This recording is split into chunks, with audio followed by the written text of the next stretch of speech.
All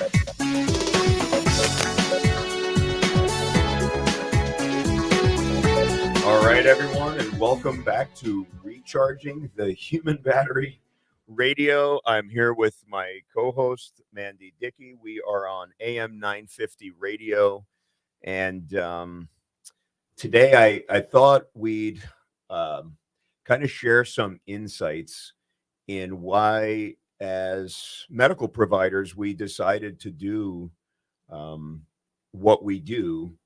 And I think it is so important, and we've said this before on the show, it's so important for us to be out here, talking about things that we see, insights that we have, because people really need a way to really understand how we think, what we're seeing, how we're cutting through the noise, how we're kind of managing things, and any information and nuggets that might help you and your families to lead healthier lives. But that the kind of the gist of what I wanted to do for you guys today is talk about how we even thought about, hey, like you just one day you just wake up and say, hey, I'm going to do a podcast. Hey, I'm going to just do a radio show.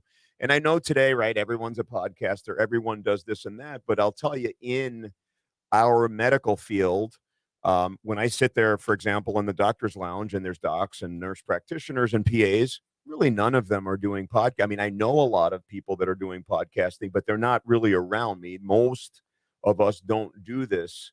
So just getting insights into, well, why are we even doing this? And then sort of talking about what we're learning from our guests and how we're trying to get better at this craft of bringing information out to you, how gratifying it is to us, what we're learning from the people, how we're interacting with our audience. So, any thoughts on how you got started? Oh gosh. So a couple of years ago, I decided to do this because I love teaching. As a nurse practitioner, that's one of the main roles that I've done is teaching. I've been a professor. I've taught Yep. my patients, my fellow nurse practitioners, and I just loved educating. And I wanted to do it outside the walls of where I was because I wanted to be able to reach more people. So that's why I got into it. And when did you just decide? Did you just say, "Hey, Oh here, hey, you know what? Here, I'm starting a podcast. Here's a Zoom link. no, Let's have a actually, chat." I was in a group where we were talking about how to be Yeah. better online health coaches. Uh-huh. And so I was taking a course for that. And we had somebody come on and he talked about how he started his podcast and how you need your top 100 people and your top 100 topics and get all this going. And he invited any of us who wanted to be a guest on his show to talk about our area of expertise to come on there. And after being a guest on his show, I caught the bug. I'm like, I need to do this because this needs to be a thing. And congratulations, you now hit episode 100. That's a big deal. I'm way behind you, but I have 3 coming up just this weekend, so I'm trying to catch up. One word. How do you feel? No, I'll give you 3 words. 3 words. One word is a little too loud. 3 words. How do you feel when you're actually doing the podcast or when you're done? Just give me 3 words. Play a little game. Oh, amazed, inspired, and humbled. Yeah. Every time. Well, I would say, humility, one of the things that we talk about all the time is even as providers, we've gone to school forever. I mean, you were a professor. I've been doing this for a long time. Every time I talk to literally anybody, I always pick up something new. Mhm. So, we've talked about the reverse imposter syndrome, thinking everything. We don't know. We know what we know, Yep. but there is a whole entire world out there, even for the best experts in the world. Even Einstein went to conferences to learn from, his colleagues. So when we get back on the other side of the break, I'll share kind of how I made my decision to start, getting into the whole, podcasting media game. Until then, enjoy the commercial break here, and we'll see you on the other side on Recharging the Human Battery Radio.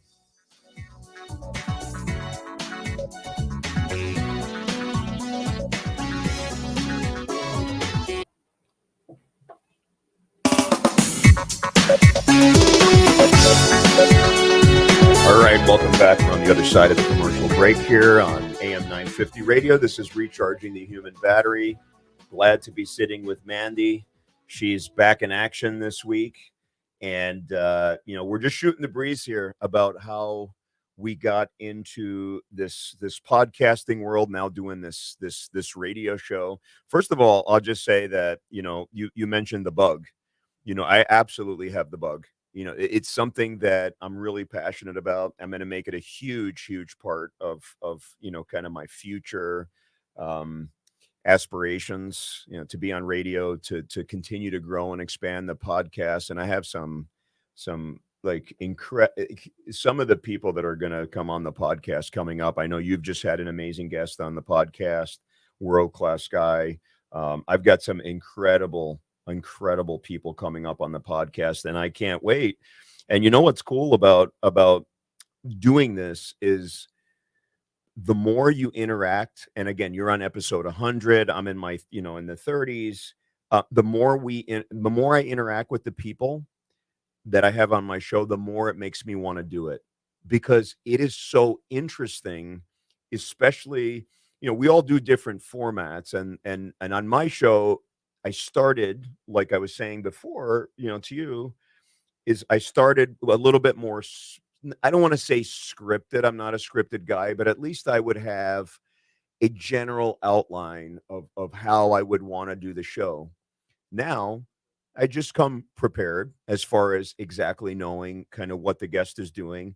And then we just have a natural conversation about it. And I just ask, I don't want to say hard hitting questions, but really deep questions. And my guests have no idea what I'm going to ask them. And it makes it 100% genuine, because some of the, there are so many pauses now when I ask questions, and I'm like, whenever they pause, it's a good question, because they can't even hit me with some canned, thing that they had, or something that they normally say when they're at conferences. They really have to think, like when, I ask them some random, thing, which the audience might, get a kick out of, the guest is there, I'm not, well, and then they have to think about it, but it's real, right? Yeah. If you just get interviewed randomly, like on the side of the road by some news outlet, you just have to answer the question. So it's just a better form. But anyway, I love that. And every time, the guests come on and we just kind of get into their brain, it's just fascinating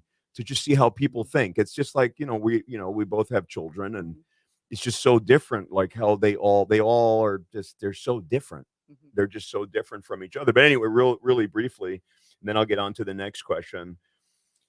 I started, now it's just a bit over a year ago, I basically started getting on social media, because I've always been, I'm pretty extroverted. I'm very opinionated. I'm very nosy, because I just want to really know what's going on. And I just, when I see things that are broken or want to make a difference, and obviously we're in this, healthcare wellness space, trying to merge all these things, that's off top. That's neither here nor there. But when, just people that end up doing what we're doing are generally very nosy people, right? Like I just need to know what people are thinking. Some other people, they just sit there, they don't care. They're like, whatever. I just want to know, like, you're making these decisions, or you're involved in this. Why did you decide to do that? I just need to know that. And so that's why this is so good. So I knew that about myself. So I started doing a lot of social media, especially LinkedIn. And I really got a kick out of the responses that I was getting to just my opinions, things that I was saying, or observations about healthcare, or wellness, or just perseverance, resilience, that kind of stuff. Those are the things I generally like to post about. And literally one day, it was in my basement, in this little home gym that I have, and I just said, you know what? I'm doing a podcast. I'm just going to post this right now. So I just came up with this post, and I said, hey, I'm just going to do this podcast. And I remember clicking the button, and I was all nervous when I post, because I was like, now that's it. The die is cast, right? And so I had to do it. And so one of my professors, Dr. Levine, who is now he's now the chairman of orthopedic surgery at Columbia University. He went on there and he was like, this is amazing. And he like tags a lot of these professors over at Columbia. And I'm like, oh my God, now I have to do it. So it took a while, and you're right, you have to prepare. So Yep. I thought I was going to be, like podcasting, 4 or 5 weeks later. It doesn't work that way because Mhm. I had to prepare. I had to figure out how to do all these things. And we did the first couple in studio, and thank God for my 15-year-old son who's a techie. So we set up these three cameras. I'm not even kidding. We spent at least 30 hours trying to figure out how to do this three camera setup. He had to watch all these YouTube videos about figuring out how to like pan in and out of these cameras. And he was amazing. He actually sat there, and I did my first podcast ever with Nick Myers, one of the doctors over at TCO, and it went perfect. And my son knocked it out of the park. If it was me doing the first podcast in studio, I'm sure, half of it would just be, we wouldn't even be in the frame probably, and it would have just been a disaster. But from there, it's been tremendous. So I've really enjoyed it.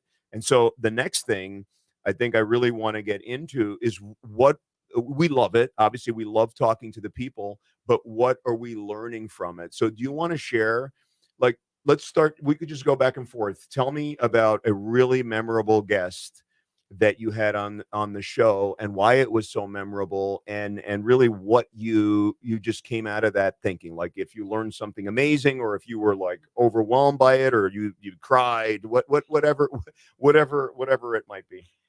I think one of my oh gosh, there's so many. I mean, 100 episodes. I've interviewed so many interesting people. Yeah, of course. This last one I did was really, really cool. But I think one of the biggest ones that really stuck with me was actually a gal who had a neurological disorder herself, and she was living with it, and um, it was a terminal disease. Mm, So hearing from the wow. patient's perspective. So being a provider for as long as I have, I mean, I know my own diagnoses, but I don't know what it's like to have something that's terminal. And she started having a bucket list, and she started writing a book about it and sharing her story, and just hearing hearing the experience of somebody knowing that they're in the last years of their life is that was overwhelming. I cried when I got done with it, obviously, but it was just so neat being able to talk to her. And then I think 6 months later, I had her back on the show for an update because she wrote a second memoir about her book, and just again hearing about how she was doing and getting closer to the end. And it was just something that tugged at my heartstrings because it was something that you don't get to see in a 30-minute visit with your patients in the clinic. I mean, I think that that's also beautiful because, life is, it's impermanent. Mhm. And unfortunately, I mean, some of us will just drop dead. Mhm. That's how it goes.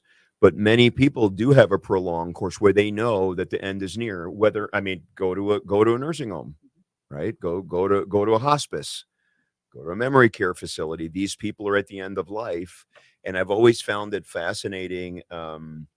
People that go there and learning really, from them, and like, just it's not funny stuff, but when we talk about, because we're both obviously both driven, but when you talk to people that are end of life, they never say, I really should have worked more. Mhm. God, if I could have just got that promotion, it would have all, Mhm. right? What do they say? They it's friends and family and experiencing, but also taking risks, Mhm. right? Some of them are upset because they didn't take the risk, and right, you never, you got to take risks in life. So those are but just talking to people at the end of life. Is she still alive? I haven't heard from her in a long time now, so Okay. I'm honestly not sure. So But yeah. Um, and just again doing the bucket list, and I mean, I would have a hard time mhm. getting through that because I'm a pretty emotional guy, and it's really important. It's just like you can't. I think, like, on the death conversations, Mhm. it's very interesting because we can't avoid, we just can't. It's going to happen, Yeah. and so ignoring it the whole time doesn't really make sense, because when you push that part out, I think that the fear of death, or not just the fear, or the fear of the unknown, whatever you got, because honestly, some people are honestly, they're not very afraid to die, and other people don't want to leave their house, Mhm. right? They want to be in a bubble because they're afraid of everything. But I think that fear of death, or just having that understanding that everything's impermanent. Look at what happens, you know, to dandelions, right? Everything's impermanent. If you just think, right, look what happens to roses. They bloom and then then they're gone, and that's us. And so thinking about those topics, that's good. Sorry to get on that because I was Yeah, going to no. go off, but now I'm going off on some crazy. But I think that's I didn't know what I didn't know what you were going to bring up, but I think having those conversations really brings us back into the now Mhm. and living the present moment because that's all we have. And most of us, you want to talk about wasting life. I think that the biggest way to waste life is to not live in the present moment, right? We're always thinking about what happened in the past, right? Or what is the future going to be? So we live in stress. I'm stressed because this, and that happened. And I'm stressed because this, and that will happen. And we don't live in the now. And so having those conversations, Yeah. are deeply moving. I haven't had anyone like that. I mean, I've had people that have had certainly have been close to not doing so well, but definitely not, oh, I'm terminal Yeah. and this is my bucket list and this is what I want to do. So that's a great, that's a great one. I think for me, one of my most memorable podcasts, I just never remember. This is just it's some of it's random and some of it's not, but I had had Dr. Kenneth Bloom on. He is 84 years old. He is a renowned neuropsychopharmacologist, and he actually discovered the gene for addiction and alcoholism. He probably should have won the Nobel Prize for that.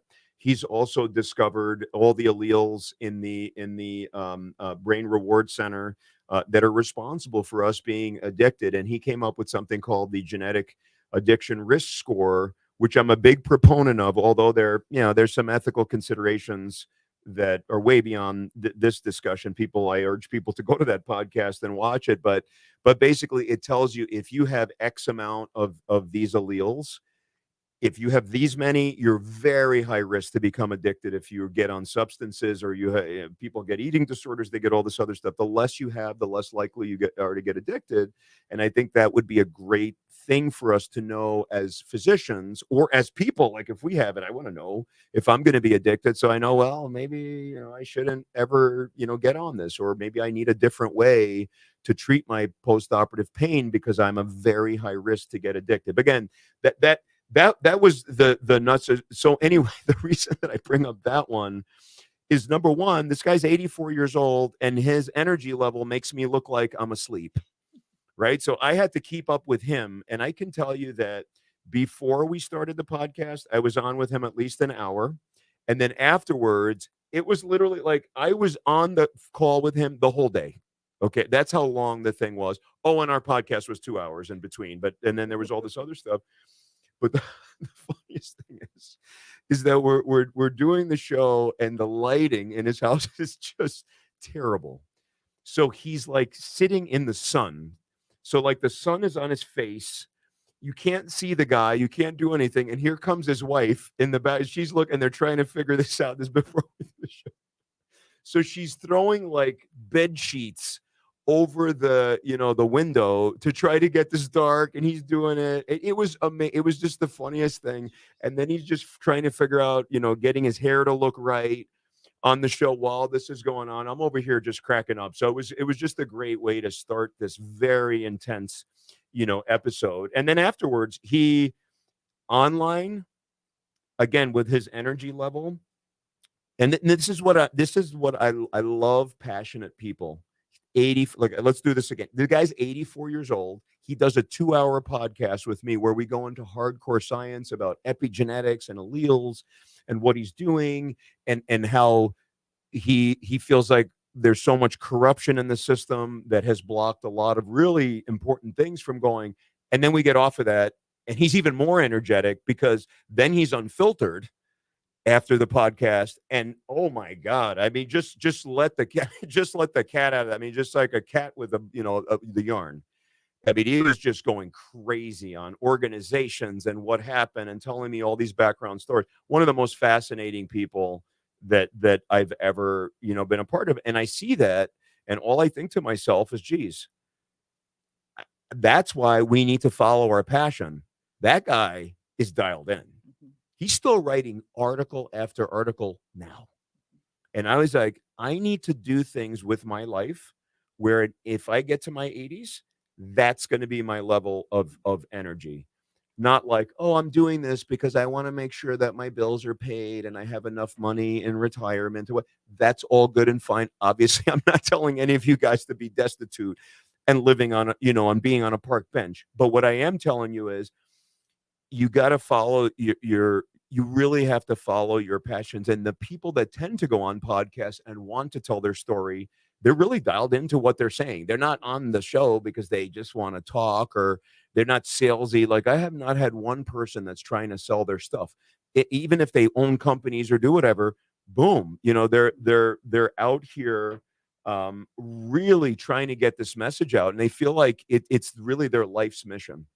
Right? It's just like, it's almost like the time is running out and they got to get this thing out. And I just remember that. I'll never forget, that. And it's an inspiration to me. And I just want to be him. I just want, if life is good, if at even in your old age, you are just fired up about the stuff you're talking about. Mhm. Any more memorable moments? Something funny, something wild, something Oh, totally unexpected that you're like, "What?" I like to watch the themes. So Yeah. one of the my first question I always ask everybody is what got them into what they do. Mm, So I get at that passion right off the mm, bat. So it's always getting at why they're doing what they're doing, because they get passionate and they get fired up. So every episode is like that. Everybody's mm, fired up. I think one of my favorite ones early on, Chris Downing actually used to be a super trainer for Beachbody. mm, And years ago, I was a Beachbody coach too. So it mm, was really cool. It mm, was like a starstruck moment when I mm. got to Of actually have him course. on the show. But aside from being a fitness trainer, we talked about mindset, like getting your head in the right space for anything in life. And it set the tone for so many of my episodes of my podcast, because it's all brain wellness. It's everything related to Mhm. brain health and wellness, but mindset is the backbone of everything that you do. If you're not in the right mindset, we've talked about that on this show.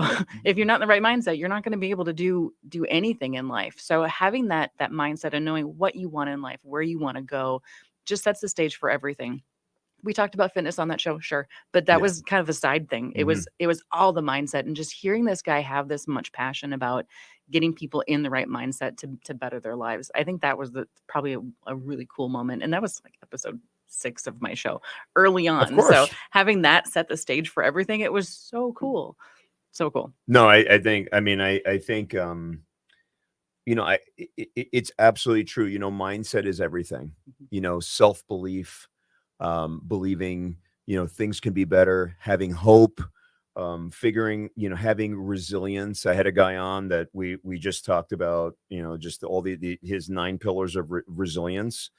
And I think that mindset is great. And I think a lot of us that start podcast, when I started, the show myself, I almost wanted to kind of model it in a different way. I just have a different message, but part of it was kind of in that Huberman lab way where we just get into it. But I quickly, understood that the minutia, the details, those are great.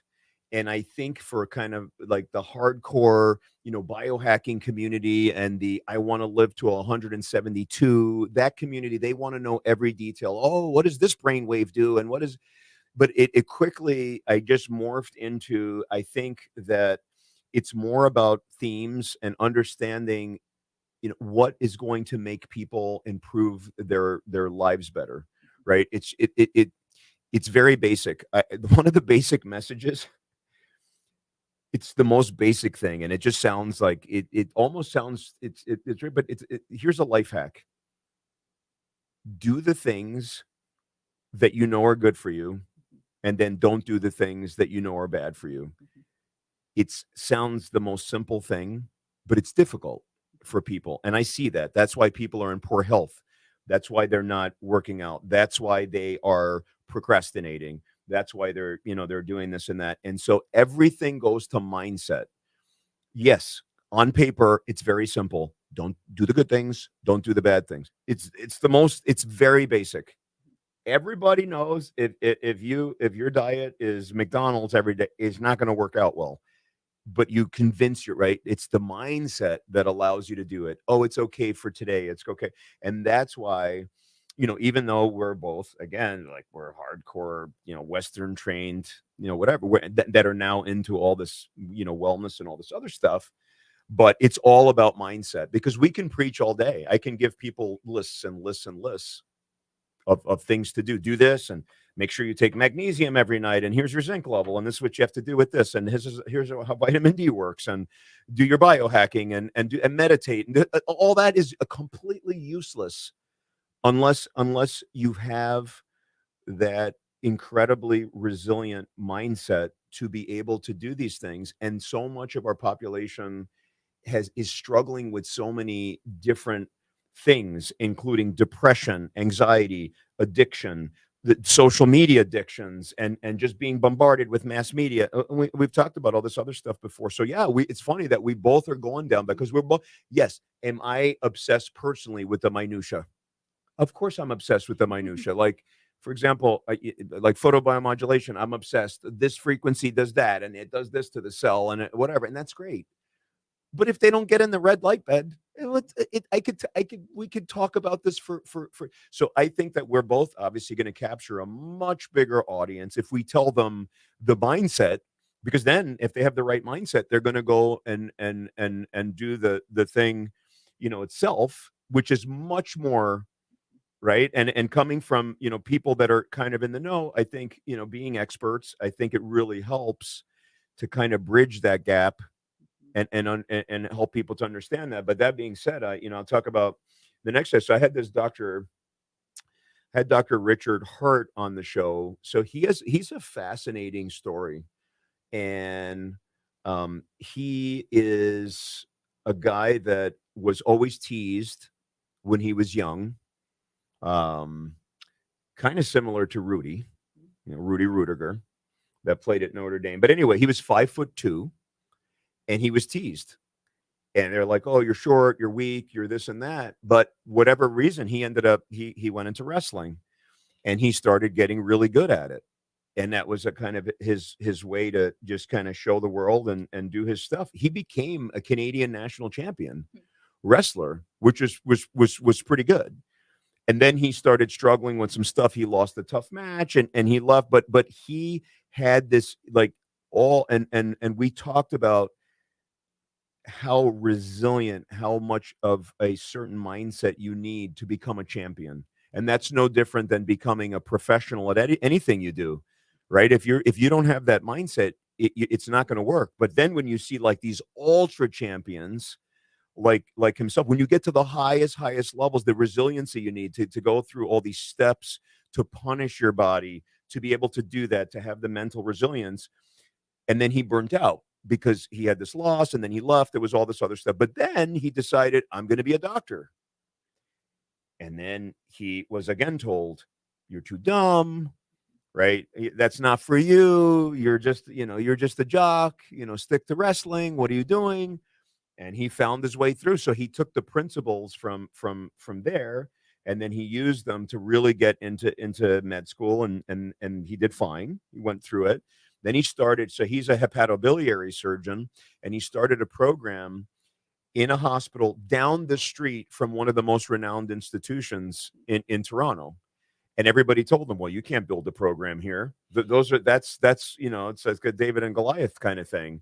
And they're like, "It's a complete waste of your time." He built one of the best programs in Canada, lowest complication rates, all this other stuff. But again, even though he is a resilience, he knows how to do it. He's a big meditation guy. He's a spiritual guy. He whatever.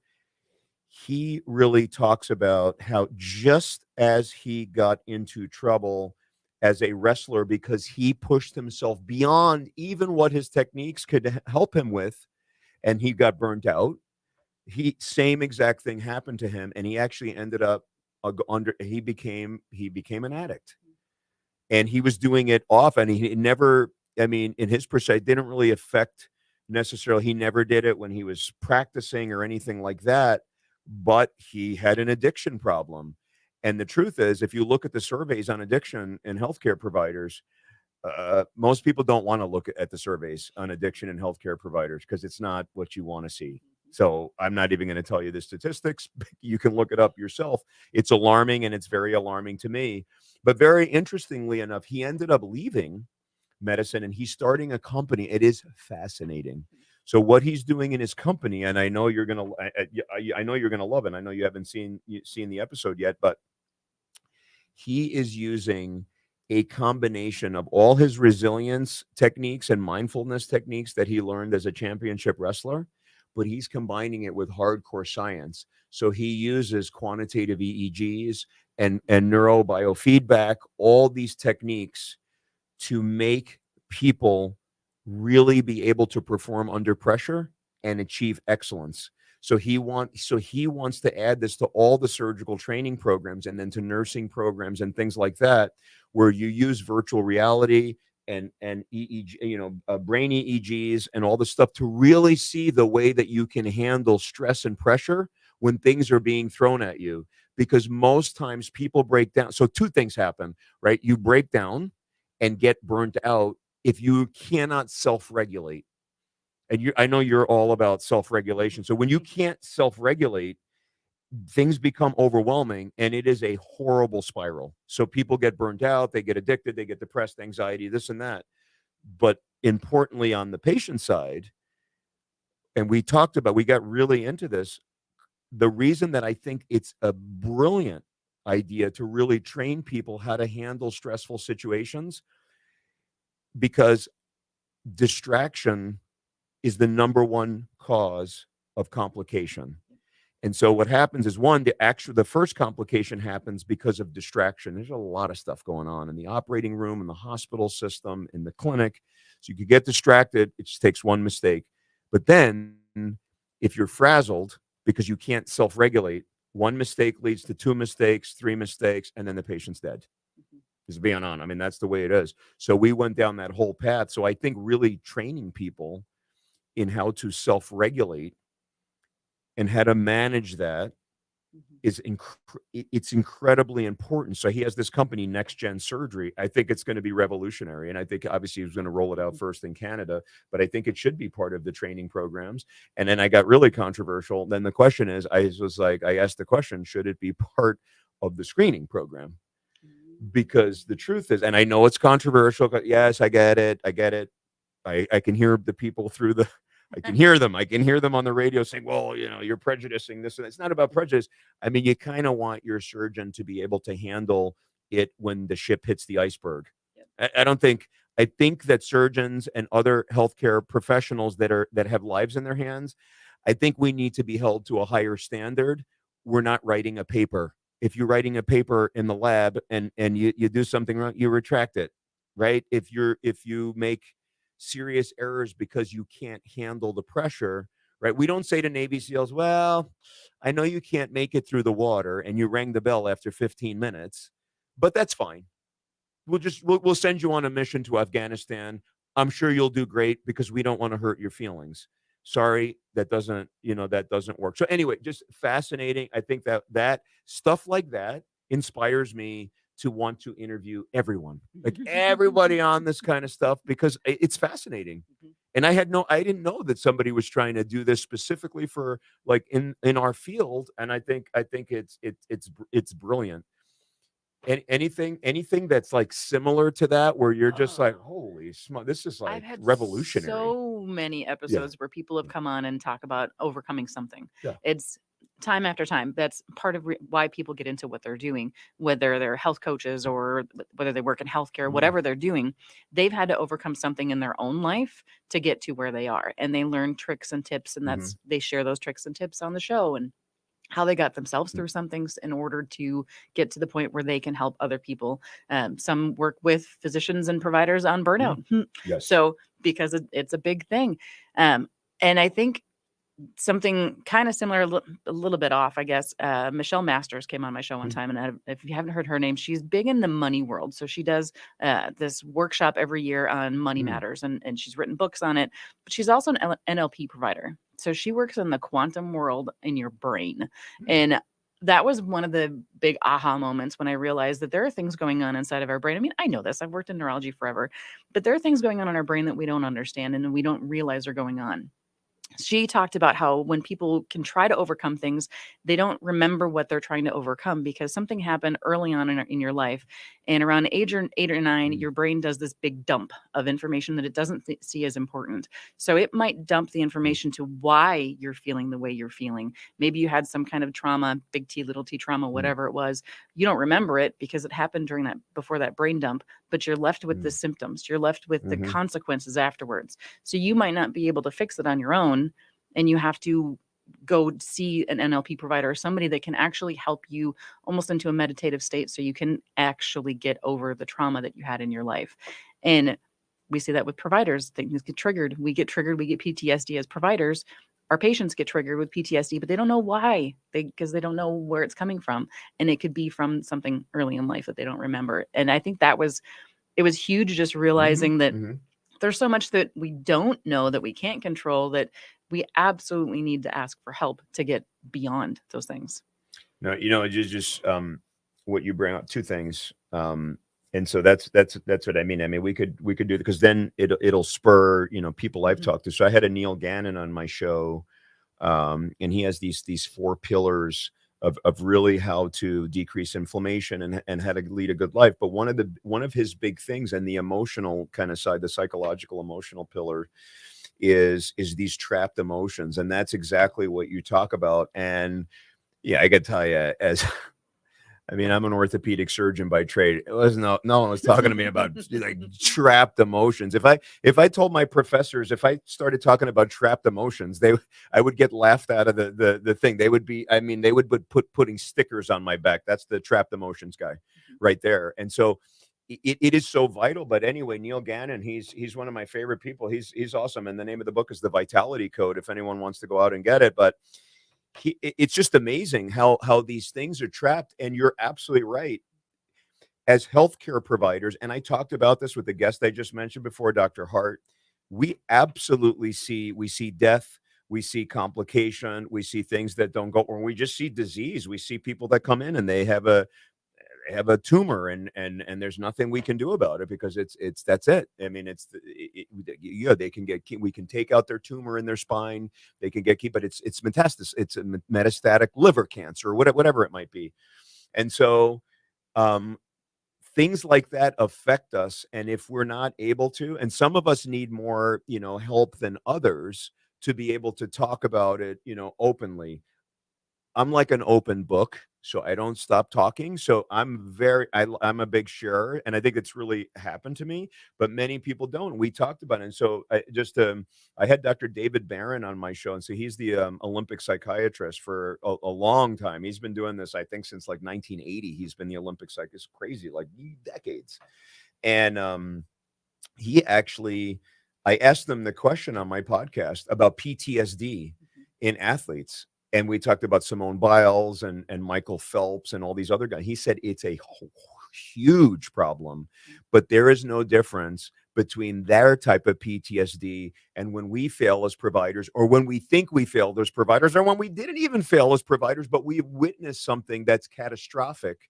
And then we get into these states, and then our performance may be affected. And so I think having things like, your trapped emotions, or the other guys, plan of using EEGs and different, virtual reality things to try to figure out what we're doing. It's just fascinating. And the more we can talk about things like this, the more we get it out there. Because again, in our profession, people don't want to talk about this stuff. This isn't like the doctor lounge talk. I'm not like, hey, do you have some trapped emotions you want to tell me about? Like, just tell me your feelings. I'm really Mhm. curious. They would just look at me and they say, oh, Sinicropi, he's really going off the rails, man. He's drinking his own Kool-Aid from, from his radio show. Last words here before Mhm. we go to the break.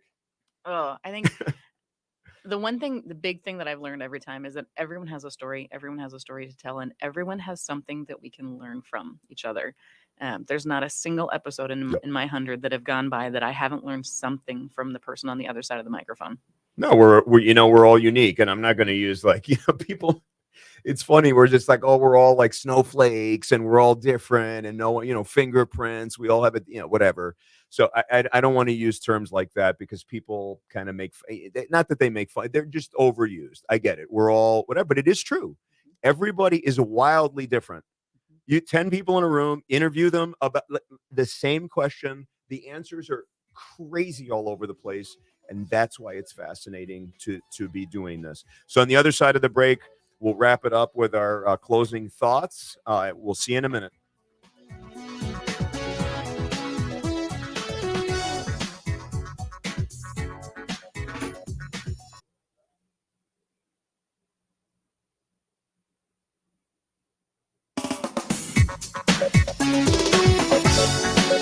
Welcome back to the break on Recharging the Human Battery on AM 950 radio. I've got Dr. Sinicropi in front of me, and we've been having a really good conversation. We could probably go on and on. We say this every week, but an hour is never enough for all of us. I don't know how we fill this time, but we do. And I had a thought on the last section, and now my brain is gone. But when we talk about all these different topics, there's so much that we can see. There's so much that we can learn from everybody. Everybody has their own story, but in that, there are a lot of similarities. So I have often kind of sat and thought about all the different guests that I've had on and thought about having them on as a panel discussion because there are similarities as you go through. And just having, whether it's mindset or emotions or whatever it might be, there are so many people that have overcome so many things, and trying to identify the similarities and how we can extrapolate that to everybody else. It kind of builds on both of our scientific knowledge of wanting that science and research behind it. It's cool to be able to see that in practice and in something that we're both passionate about. Yeah, and it's true because I brought up how crazy it is, the differences, but you're absolutely right. It's the similarities. It's what binds us all together because ultimately, everybody, we all kind of want the same thing, right? We want to feel well. We want to be contented or happy or whoever, and we can get into the differences between happiness and contentedness. That's another show. But anyway, we want to have aspirations. We want to have goals. We want it to mean something. And I love what you said. And I'm just going to make a general comment. What's interesting is that across the no matter where the guests are from, it doesn't matter. It doesn't matter what country they're from. Even if they speak a different language or their backgrounds are like wildly different, it just doesn't matter. Everybody kind of it's just weaving these same narratives. It's about humanity and being human. And so the comment I want to make is, and I talk about this openly, I grew up in the Bronx and I was exposed to so many different cultures. And I've always thought this since I was a kid, and this theme keeps repeating. And it always whatever, because we are in such a divisive society right now. And it never made sense to me because even when I was a kid, I realized everybody wants the same stuff. It doesn't matter. It doesn't matter.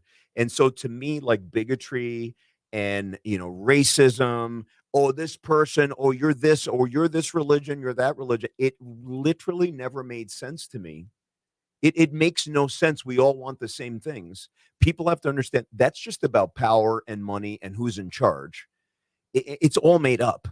It's just a way to whatever, or make ourselves feel better, an ego thing or whatever. It makes no sense because when you're in a position like us, I don't know how you could be sitting around, and I urge all of you, yeah, maybe you don't have podcasts or talk shows or radio shows or whatever. Go around and just start talking to people, like really have open conversations with them. Invite people of different backgrounds to your house. Start asking them questions. All of a sudden, you're going to realize you have more similarities than you have, like way more similarities than you have differences. The differences, the similarities are like really what it is to be human. The differences are what we made up as humans. Would you agree with that kind of that closing statement? I just thought that just kind of came up. Yeah. So I grew up in the country, 40 acres, nothing around me, and was not exposed to anything until I was an adult. But I was grown up to learn that everybody deserves the same rights, and we all have the same backgrounds. And just reminds me really quickly on one of my guests, Chris Singleton. He is a motivational speaker, came and presented to my kids' high school last year, and I had him on the show. And his idea is all unity. His mother was killed in a racially motivated attack, and he took that upon himself to go out and try to unify the world. when he goes out and does his presentations, he has everybody get up and hug the person next to them, somebody that doesn't look like them, Love because it. that might be the first time that they got a hug from somebody that doesn't look like them. And that idea of unity and everybody coming together, I think is just, Yeah. it's cool.